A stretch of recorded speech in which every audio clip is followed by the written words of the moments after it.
Sometimes the bond of friendship can run so deep that the word friend doesn't seem strong enough. Carrie Wood and Tracy McKellen certainly feel that way. That's why they call each other soul sisters. Carrie Wood and Tracy McKellen met when they were 11 years old and instantly became best friends.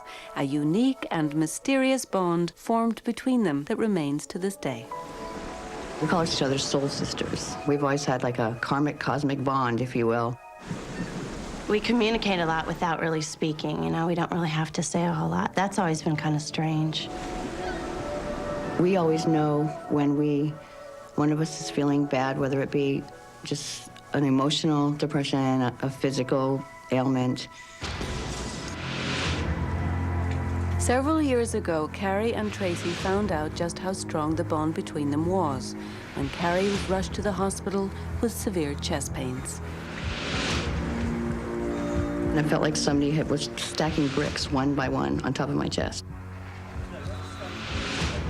Incredibly, at the same moment Carrie was in the hospital experiencing chest pain, her best friend Tracy, miles away, began gasping for breath. For no reason. I didn't feel good at all. I didn't really know what was wrong with me.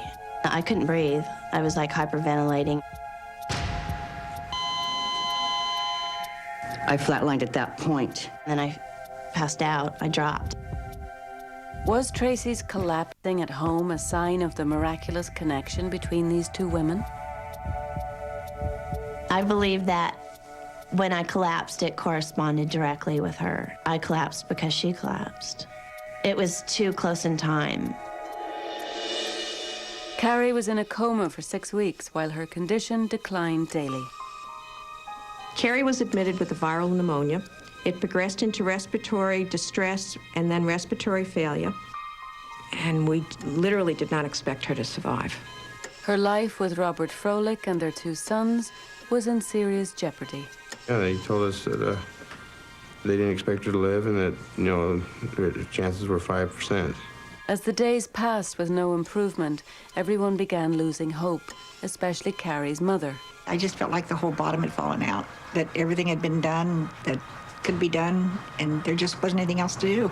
Well, I was feeling very sad, knowing that there's children involved and that, you know, you don't want to lose someone you love. Tracy was at Carrie's bedside day and night. The thought of losing her soulmate was both frightening and painful. I was concerned that she was going to die, and she was so young, and I was concerned that I was going to lose my best friend. After a long and difficult battle, Carrie faced death once again. But this time, Tracy was there to help. I remember closing my eyes and just like I was going to sleep, so I was very, very tired. And then my heart stopped. I flatlined again. But even near death, Carrie was not far away from the spiritual connection between her and her best friend. I remember the first thing I saw was the entrance to a tunnel. I didn't actually see it. I just was like a magnet drawn to it. I went through this tunnel, just sucked, that's the only way I can describe it, sucked right through it. I was in limbo. I was trapped. I could not find my way back to my own body. Carrie was at the brink of death, but Tracy was there to rescue her. The next thing, I was at my best friend Tracy's house. I remember entering through her door, literally, and sat at the edge of her bed, the foot of her bed, and she was laying down, and I said, "Tracy, wake up." While Carrie was having her near-death experience, Tracy was at home, asleep and sharing the same vision. I had this dream that she came to my house, and I was telling her that I needed her. She couldn't leave me. She said, "You can't leave me now." I just said, "Don't go." Like she was going somewhere. And then I opened my eyes, and there was still the hustle and bustle around me.